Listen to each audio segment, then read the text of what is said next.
to insert some of the missing services. First, select the Model tab. From there, click on Service, which is in the Advanced section. That's how you add the non-hidden missing services to the Explorer.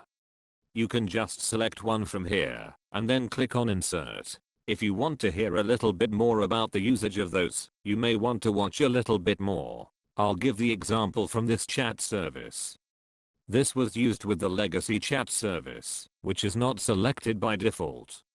That means this one does not have a lot of use cases with the new chat service, which is why it is now hidden. When the chat service is using the legacy, it starts to display some objects under it, which is used a lot to modify the legacy chat service. This situation is a bit different for some of the other services like test service. Them being here is because of the fact that most people don't even know what they do, or just don't use it at all. That was it for this video. Hope you understood. See you in another one.